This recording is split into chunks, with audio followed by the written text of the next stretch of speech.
Before death, Paul Newman revealed the Golden Age stars, who were secretly gay. Hollywood's Golden Age glittered with stars whose lives on screen captivated millions.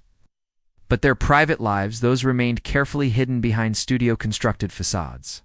Paul Newman, one of the most respected actors of his generation, carried secrets to his grave about his famous colleagues that would forever change how we view Hollywood history. The truths he revealed in his final days paint a completely different picture of the era's biggest names and expose just how far studios would go to protect their valuable investments. What Newman knew about Rock Hudson, James Dean, and other iconic figures will make you question everything you thought you knew about Hollywood's most glamorous era. But before we dive into these extraordinary revelations, you need to understand something crucial about the world these stars inhabited. A world where your personal truth could end your career overnight, and the lengths the studio system went to hide these secrets. That might be the most shocking part of all. The year was 1947. World War II had ended. America was embracing prosperity, and Hollywood was churning out films at an unprecedented rate. But behind the glitz and glamour of Tinseltown lurked a darker reality. One where studios controlled every aspect of their stars' lives, and where being true to yourself could mean instant career death. You see, the major studios operated what was essentially a prison disguised as paradise. They dictated who you could be seen with, what restaurants you could frequent, and even who you could marry. For actors who didn't fit the conventional mold of American sexuality, this meant living double lives of elaborate deception. The studio system, with infamous figures like Louis B. Mayer at MGM and Jack Warner at Warner Brothers, created an environment of fear. These powerful men employed fixers, people whose sole job was to keep scandals out of the papers. The most notorious of these was Eddie Manx at MGM, who arranged fake marriages, paid off potential blackmailers, and made sure that what happened behind closed doors stayed there. Paul Newman entered this world in the 1950s, when the studio system was beginning to fracture. But its power over personal lives remained nearly absolute.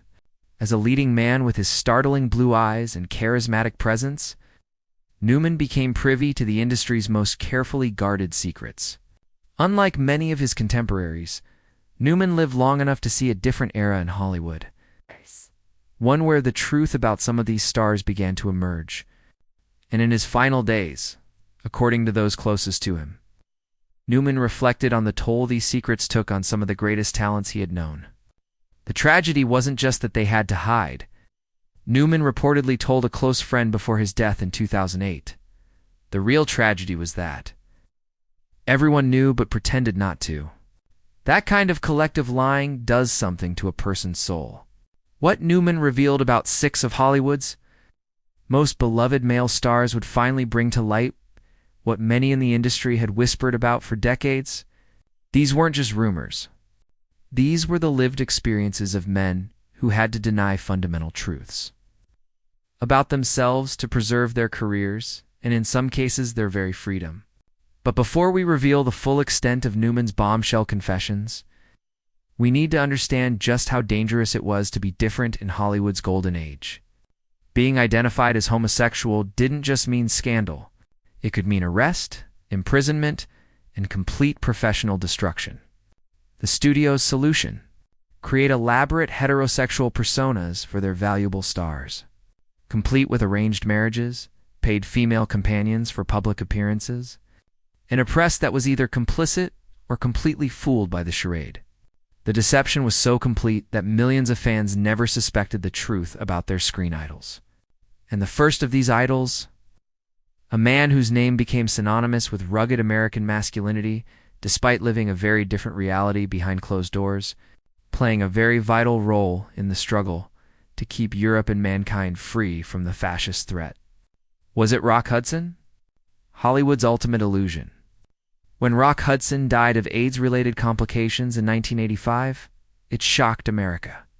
How could this paragon of masculinity, this romantic lead who made women swoon, have been gay? The answer is simple, but heartbreaking. Because his entire public persona had been methodically constructed to hide who he really was.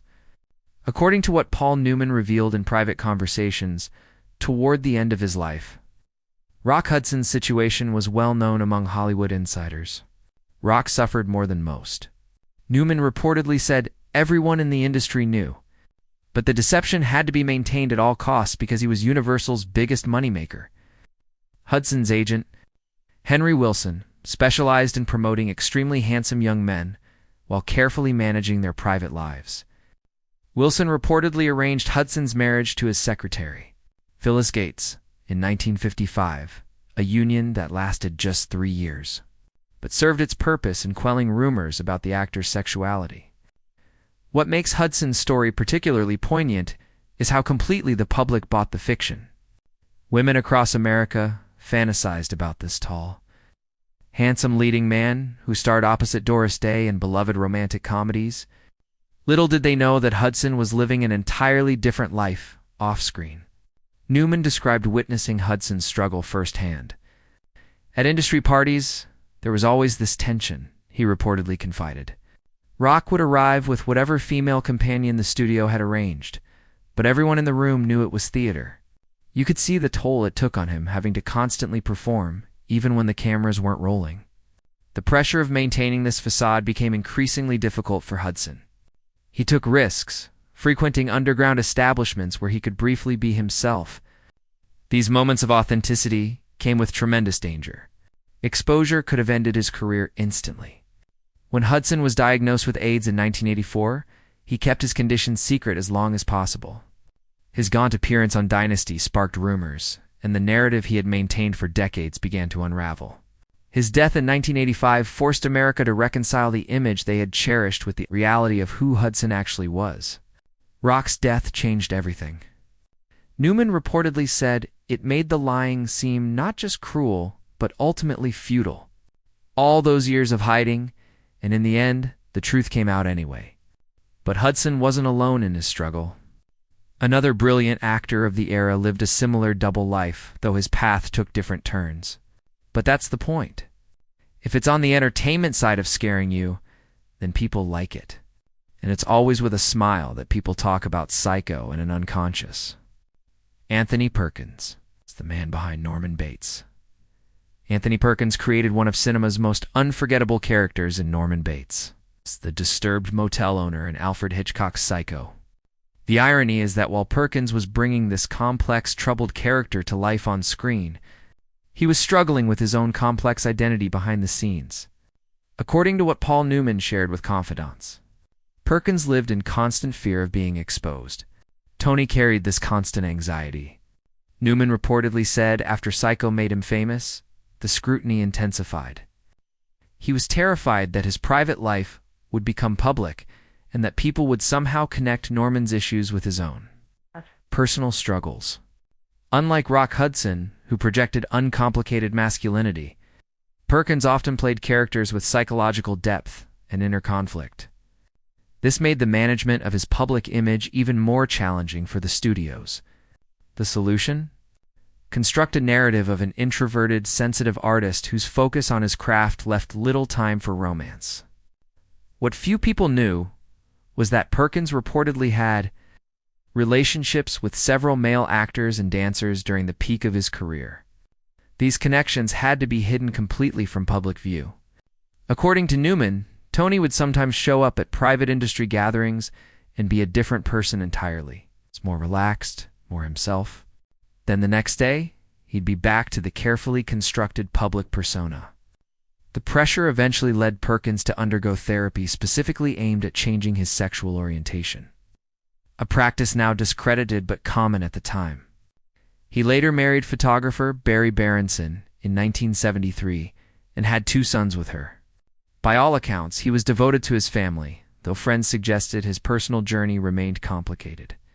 Tony's story is particularly tragic, Newman reportedly revealed, because he internalized so much of society's judgment. Unlike some who accepted themselves privately while putting on a public show, Tony seemed to be at war with himself. Perkins's death from AIDS in 1992 shocked many who had no idea about his struggles. He kept his diagnosis secret almost to the end, having witnessed how Hudson's illness had been sensationalized. Only after his death did the fuller picture of his life begin to emerge. But perhaps no star of the era inspired more speculation than the next actor on our list. A man whose brief, brilliant career continues to fascinate film lovers decades after his untimely death. James Dean rebelled with many causes. James Dean achieved more in his 24 years than most actors accomplish in a lifetime. His performances in just 3 major films, East of Eden, Rebel Without a Cause, and Giant, established him as one of the most magnetic screen presences of all time. But the question of who James Dean truly was has inspired decades of speculation. According to